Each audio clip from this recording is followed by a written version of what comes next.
마가복음 12장 1절에서 44절 말씀입니다. 예수께서 그들에게 비유로 말씀하기 시작하셨다. 어떤 사람이 포도원을 일구어서 울타리를 치고 포도즙을 짜는 확을 파고 망대를 세웠다. 그리고 그것을 농부들에게로 새로 주고 멀리 떠났다. 때가 되어서 주인은 농부들에게서 포도원 수출에 얼마를 받으려고 한 종을 농부들에게 보냈다. 그런데 그들은 그 종을 잡아서 때리고 빈손으로 돌려보냈다. 주인이 다시 다른 종을 농부들에게 보냈다.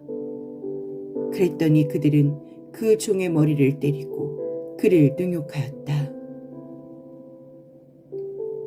주인이 또 다른 종을 농부들에게 보냈더니 그들은 그 종을 죽였다. 그래서 또 다른 종을 많이 보냈는데 덜어는 때리고 덜어는 죽였다. 이제 그 주인에게는 단 한 사람, 곧 사랑하는 아들이 남아 있었다. 마지막으로 그 아들을 그들에게 보내며 말하기를 그들이 내 아들이야 존중하겠지 하였다. 그러나 그 농부들은 서로 말하였다. 이 사람은 상속자다. 그를 죽여버리자. 그러면 유산은 우리의 차지가 될 것이다. 그러면서 그들은 그를 잡아서 죽이고 포도원 바깥에다가 내던졌다. 그러니 포도원 주인이 어떻게 하겠느냐? 그는 와서 농부들을 죽이고 포도원을 다른 사람들에게 줄 것이다.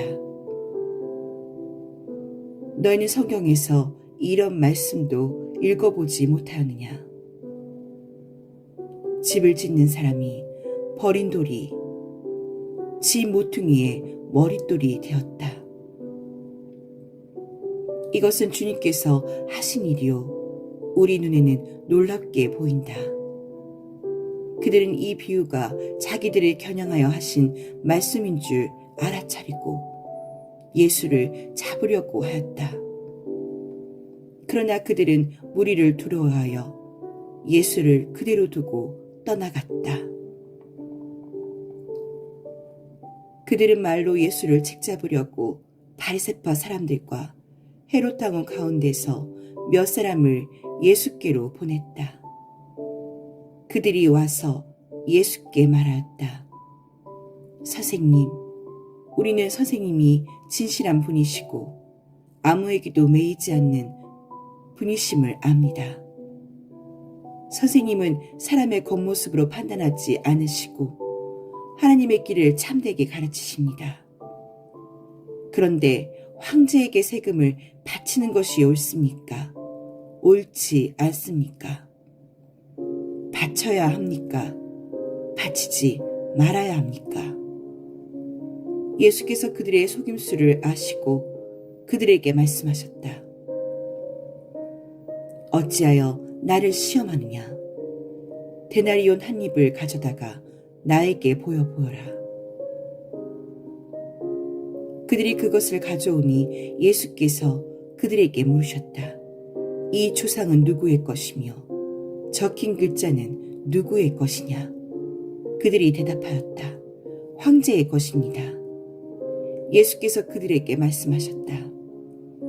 황제의 것은 황제에게 돌려주고 하나님의 것은 하나님께 돌려드려라. 그들은 예수께 경탄하였다. 부활이 없다고 주장하는 사두개파 사람들이 예수께 와서 물었다.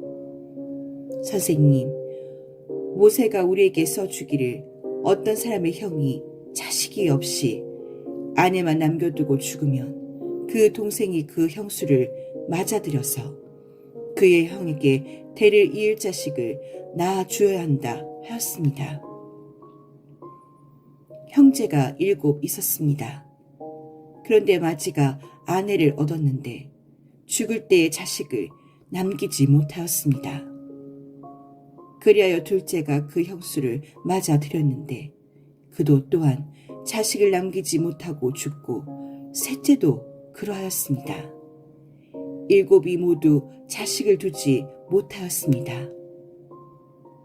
맨 마지막으로 그 여자도 죽었습니다. 그들이 살아날 부활 때에 그 여자는 그들 가운데 누구의 아내가 되겠습니까? 일곱이 모두 그 여자를 아내로 맞아들였으니 말입니다. 예수께서 그들에게 말씀하셨다. 너희는 성경도 모르고 하나님의 능력도 모르니까 잘못 생각하는 것이 아니냐. 사람이 죽은 사람들 가운데서 살아날 때에는 장가도 가지 않고 시집도 가지 않고 하늘에 있는 천사들과 같다. 죽은 사람들이 살아나는 일에 관해서는 모세의 책에 떨기나무 이야기가 나오는 대목에서 하나님께서 모세에게 어떻게 말씀하셨는지를 너희는 읽어보지 못하느냐. 하나님께서는 모세에게 말씀하시기를 나는 아브라함의 하나님이요 이삭의 하나님이요 야곱의 하나님이다 하시지 않으셨느냐. 하나님은 죽은 사람들이 하나님이 아니라 살아있는 사람들의 하나님이시다. 너희는 생각을 크게 잘못하고 있다. 율법학자들 가운데 한 사람이 다가와서 그들이 변론하는 것을 들었다. 그는 예수가 그들에게 대답을 잘 하시는 것을 보고서 예수께 물었다. 모든 계명 가운데서 가장 으뜸되는 것은 어느 것입니까? 예수께서 대답하셨다. 첫째는 이것이다. 이스라엘아 들어라. 우리 하나님이신 주님은 오직 한 분이신 주님이시다. 내 마음을 다하고 내 목숨을 다하고 내 뜻을 다하고 내 힘을 다하여 너의 하나님이신 주님을 사랑하여라. 둘째는 이것이다. 내 이웃을 내 몸같이 사랑하여라. 이 계명보다 더 큰 계명은 없다. 그러자 율법학자가 예수께 말하였다. 선생님, 옳은 말씀입니다. 하나님은 한 분이시요 그 밖에 다른 이는 없다고 하신 그 말씀은 옳습니다. 또 마음을 다하고 지혜를 다하고 힘을 다하여 하나님을 사랑하는 것과 이웃을 자기 몸같이 사랑하는 것이 모든 번제와 희생제보다 더 낫습니다. 예수께서는 그가 슬기롭게 대답하는 것을 보시고 그에게 말씀하셨다. 너는 하나님의 나라에서 멀리 있지 않다. 그 뒤에는 감히 예수께 더 묻는 사람이 없었다. 예수께서 성전에서 가르치실 때에 이렇게 말씀하셨다. 어찌하여 율법학자들은 그리스도가 다윗의 자손이라고 하느냐. 다윗이 성령의 감동을 받아서 친히 이렇게 말하였다. 주님께서 내 주께 말씀하셨다. 내가 내 원수를 내 발 아래에 굴복시킬 때까지 너는 내 오른쪽에 앉아 있어라. 다윗 스스로가 그를 주라고 불렀는데 어떻게 그가 다윗의 자손이 되겠느냐. 많은 무리가 예수의 말씀을 기쁘게 들었다. 예수께서 가르치시면서 이렇게 말씀하셨다. 율법학자들은 조심하여라. 그들은 예복을 입고 다니기를 좋아하고 장터에서 인사받기를 좋아하고 회당에서는 높은 자리에 앉기를 좋아하고 잔치에서는 윗자리에 앉기를 좋아한다. 그들은 과부들의 가산을 삼키고 남에게 보이려고 길게 기도한다. 이런 사람들야말로 더 엄한 심판을 받을 것이다. 예수께서 헌금함 맞은 쪽에 앉아서 무리가 어떻게 헌금함에 돈을 넣는가를 보고 계셨다.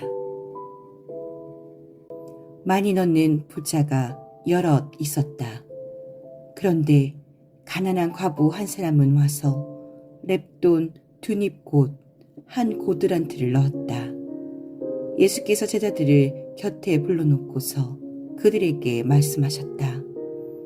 내가 진정으로 너희에게 말한다. 헌금함에 돈을 넣은 사람 가운데 이 가난한 과부가 어느 누구보다도 더 많이 넣었다. 모두 다 넉넉한 데서 얼마씩을 떼어 넣었지만 이 과부는 가난한 가운데서 가진 것 모두 곧 자기 생활비 전부를 털어 넣었다.